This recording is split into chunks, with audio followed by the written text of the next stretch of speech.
सतगुरु की साजी निवाजी प्यारे साध संगत जी, प्यार और सत्कार से कहना धन निरंकार जी।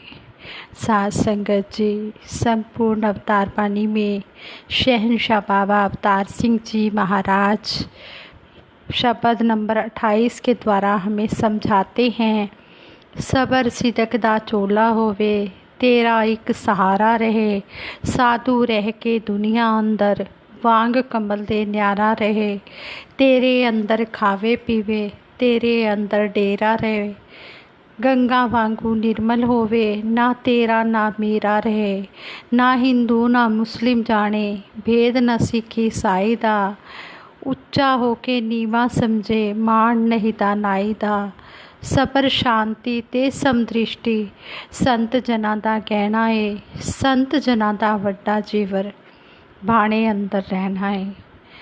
इस शब्द द्वारा हमें यही समझाया गया है कि सबसे पहले हमारे अंदर सब्र संतोष होना चाहिए। जिसने सब्र संतोष करना सीख लिया, उसने जीवन में आनंद लेना सीख लिया है। उसको पता लग गया है कि जीवन में आनंद कैसा होता है, किस प्रकार मिलता है। इसी प्रकार हमें इस शब्द द्वारा समझाया गया है। और जो आज के विचारों का टॉपिक है वो भी यही है कि संतोष धन सबसे बड़ा धन है। आप सभी का शुक्राना भी दासी करती है। सतगुरु निरंकार दातार निरंकारी राजपिता जी और साथ संगत माँ का शुक्राना भी करती है और आप जी के आशीर्वाद द्वारा ये विचार भी रखने जा रही है। जो कुछ भी दासी ने सीखा है आप जी से ही सीखा है और सीख ही रही है। इसी तरह दासी आप जी के चरणों में जुड़ी रहे और इसी तरह सेवा सिमरन सत्संग की जांच सीखती रहे। साथ संगत जी, एक बार सतगुरु बाबा हरदेव सिंह जी महाराज ने किसी महात्मा को खुश होकर उनको कहा कि आप जो भी मांगना चाहते हो मांगो, क्योंकि बाबा जी उस महात्मा के प्रचार करने से बहुत ज़्यादा खुश थे। आगे से महात्मा कहते हैं, सतगुरु सच्चे पातशाह, आप जी का दिया हुआ सब कुछ है, आप जी बस हमें भक्ति दो, भक्ति के साथ हमें जोड़ के रखो। फिर भी बाबा जी कहने लगे, सोच लो, मांग लो जो मांगना चाहते हो, मैं बहुत ही खुश हूँ। तो आगे से वो महात्मा कहते हैं, मैं घर जाकर बात करूँगा अपने परिवार से और फिर आप जी को बताऊँगा कि मुझे क्या चाहिए। वो महात्मा घर गए, उन्होंने घर में बात की तो उनकी एक छोटी सी बच्ची कहती है, पिताजी कल आप मुझे बाबा जी के पास लेकर जाना और बाबा जी से आशीर्वाद रूप में जो भी मांगना है मैं ही मांगूंगी। पिता ने कहा ठीक है। अगले दिन वो पिता अपनी बेटी को लेकर सतगुरु बाबा जी के चरणों में चले गए और सतगुरु बाबा जी से कहा कि बाबा जी आप कल कह रहे थे कि आप कुछ भी मांग सकते हो। तो बाबा जी मुझे तो पता नहीं क्या मांगना है, मुझे तो जांच नहीं है, पर ये जो मेरी छोटी सी बच्ची है ये आपसे कुछ मांगना चाहती है। बाबा जी ने कहा ठीक है बच्चे, मांगो, जो मांगना चाहते हो आपको मिलेगा। आगे से वो बच्ची ने सतगुरु बाबा जी के चरण पकड़ लिए और कहने लगी, बाबा जी चाहे हमें एक टाइम का भी खाना ना दो, चाहे हमें रहने के लिए घर भी ना दो, चाहे हमें ये ज़रूरत की वस्तुएं ना मिलें, पर सच्चे पातशाह हमें इतना आशीर्वाद दो कि हमारे अंदर सब्र संतोष रहे।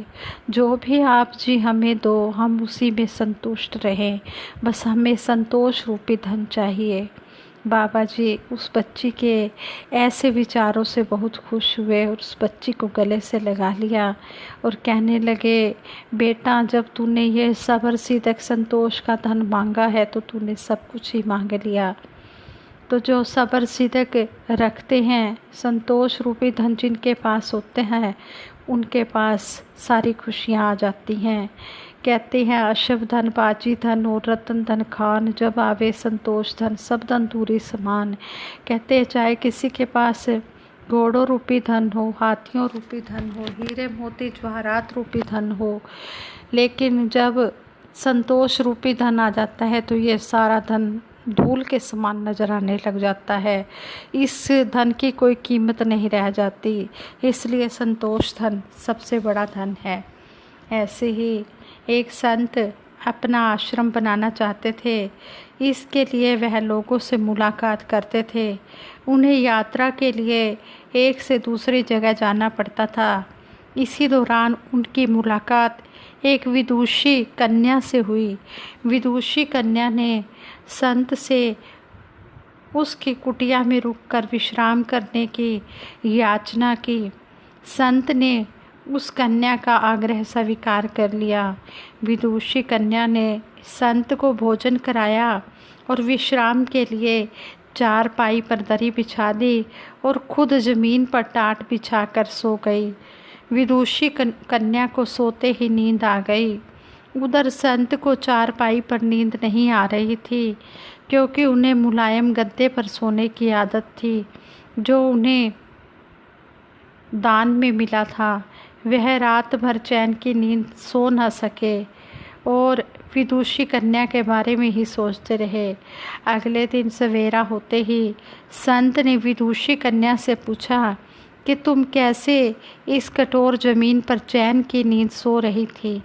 विदुषी कन्या ने उत्तर दिया, हे गुरुदेव, अब दिन भर के कामों के बाद मैं इस धरती पर सोती हूँ तो मुझे धरती माता की गोद में नींद आ जाती है। आत्मीय एहसास महसूस होता है। मैं दिन भर के अपने सत्कर्मों का विचार करते हुए चैन की नींद सो जाती हूँ। मुझे एहसास भी नहीं होता कि मैं इस कठोर धरती पर हूँ। यह सुनकर संत जाने लगे। तब विदुषी कन्या ने पूछा, हे गुरुवर, क्या मैं भी आपके साथ आश्रम के लिए धन इकट्ठा करने चल सकती हूँ। तब संत ने विनम्रतापूर्वक उत्तर दिया, बेटी, तुमने जो मुझे आज ज्ञान दिया है उससे मुझे पता चल गया है कि मन का सच्चा सुख कहाँ है। अब मुझे किसी आश्रम की इच्छा नहीं रह गई। यह कहकर वह संत वापस अपने गांव लौट गए। उन्होंने इकट्ठा किया हुआ धन गरीबों में बांट दिया और वह स्वयं एक कुटिया बनाकर रहने लगे। इस प्रसंग का सार यही है कि जिसके मन में संतोष रूपी धन नहीं है, जिसके मन में संतोष सब्र नहीं है, वह लाखों करोड़ों की दौलत होते हुए भी खुश नहीं रह सकता। इसके विपरीत जो अपने पास जितना है उसी में संतुष्ट है, वह कम संसाधनों में भी खुशी से रह सकता है। कहने का भाव यहाँ भी यही संतोष धन से ही रिलेटेड है। इसी प्रकार दासी एक पत्रिका में भी पढ़ रही थी। कहते हैं कि एक महात्मा बता रहे थे, कहते हैं एक दिन वह अपनी एक परिचित के घर गए तो उन्होंने देखा कि उनके घर में ठंडा पानी पीने के लिए फ्रिज रखा हुआ है। वह मन ही मन सोचने लगा, इनके पास तो फ्रिज है पर मेरे पास तो फ्रिज भी नहीं है। कुछ दिनों बाद वही अपने एक अन्य परिचित के घर पहुँचे। वहाँ उन्होंने देखा कि उनके घर में स्कूटर रखा हुआ है। वह फिर बेचैन होकर सोचने लगे कि इनके पास तो स्कूटर है, मेरे पास तो स्कूटर नहीं है। एक दिन फिर वह अपने एक रिश्तेदार के यहाँ विवाह के समारोह में पहुँचे। वहाँ उन्होंने देखा कि उनके घर में कार खड़ी हुई थी तो वह बहुत व्याकुल हो उठे, क्योंकि उसके पास तो कार क्या स्कूटर भी नहीं था। अब वह मन ही मन सोचते हुए बहुत बेचैन हो उठे थे। थोड़े दिनों के बाद एक दिन उन्हें अपने गांव के एक रिश्तेदार के यहाँ आना पड़ा। यहाँ उन्होंने देखा कि रिश्तेदार का बिल्कुल कच्चा झोपड़ा है। उनके पास तो साइकिल भी नहीं है, जबकि उसके पास कम से कम साइकिल तो है। अब वह मन ही मन सोच रहे थे, कहीं उससे ऊंचे हैं तो वह भी किसी से तो ऊंचा है। अब उसे संतोष था, उनकी बेचैनी दूर हो गई थी।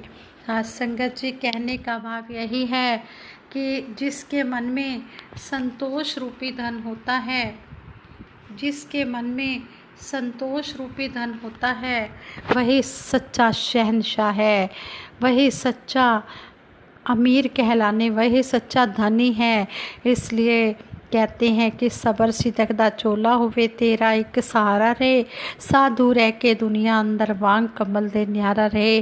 कि सबर सिदक हमने अपने मन में रखना है और इस निरंकार का सहारा लेना है और कमल के फूल की तरह हमने रहना है। जिस तरह कमल का फूल जल का लेप अपने ऊपर नहीं लगने देता, इसी तरह जो सच्चे संत महात्मा होते हैं, जो इस भगवान के रंग में रंगे होते हैं, जो दुनियावी पदार्थों की परवाह नहीं करते, जितना भी ये मालिक दे दे उसी में शुक्रगुजार करते हुए जीवन गुजारते हैं, तो वो कमल के फूल की तरह रहते हैं। अपने ऊपर संसार का लेप नहीं लगने देते, हमेशा मायापति से जुड़कर रहते हैं।